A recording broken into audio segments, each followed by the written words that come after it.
welcome to the fourth episode of Salt Dash. This week we'll be discussing two topics, one on income tax related to Texas and one on sales tax related to Arkansas. Let's get to the income tax.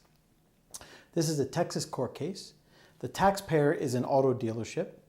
They filed a 2009 Texas franchise tax report and included repair labor costs in its cost of goods sold calculation. The 2009 report was then audited, and upon audit, those labor costs were disallowed. The taxpayer argued that those costs should be included as they were part of a production in a mixed transaction. The comptroller argued that those labor costs were just related to service for installation on customer-owned vehicles. The taxpayer filed a case in district court. Both parties filed a summary judgment, and the district court found in favor of the taxpayer, asserting that the comptroller's application of Rule 3.588B7 upon the term production was unconstitutional and invalid. The comptroller filed a motion for a new trial, which was denied, and then filed an appeal. At the appellate level, the appellate court found in favor of the comptroller, arguing that the taxpayer did not have the right to include the labor cost in its cost of goods sold calculation, reasoning that the taxpayer did not make, modify, or complete the item for production, but rather bought a completed part and installed it on customer-owned vehicles, which is just a service, and services are excluded from the cost of goods sold calculation.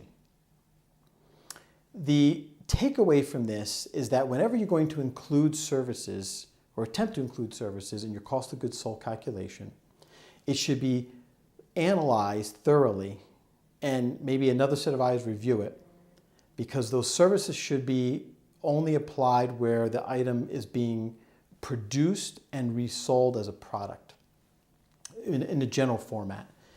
The other takeaway is that you should be analyzing your cost of goods sold on an annual basis and to determine if there are any other items in there that could be controversial upon audit, or if there's opportunities to include other costs in the calculation.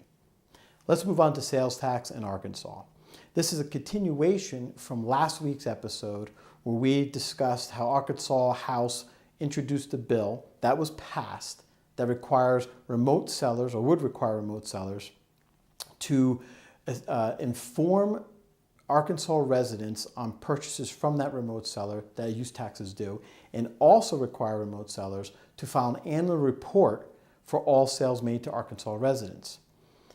There was another bill introduced at the same time which was much more restrictive, but did not receive enough votes to proceed. If that bill had been passed, that would require the remote sellers to collect and remit to the state whenever the remote seller had $200,000 in revenue and 200 transactions from the state. The other item that was going on during this time, so now you've got this one House bill that was passed, second House bill that was not passed. The first House bill is going to move on to the Senate. You also have at the same time Amazon discussing or asserting that they are now going to start collecting, as of March 1st, sales tax from any sales sold to Arkansas residents. So what is the takeaway? Arkansas is getting very aggressive in its collection efforts for both sales and use tax from its residents, from remote sellers. And you've got Amazon now saying that they're going to collect. You had one House bill that's going to be moving on, and another House bill that has been defeated but was also restrictive. So be aware in Arkansas that there's a heavy collection effort. And other states are also taking this position where they're trying to come up with ways to require remote sellers to help in its collection efforts by putting some sort of reporting requirement or collection requirement upon the remote seller. Thank you for watching this episode of Salt Dash, and always remember, salt matters.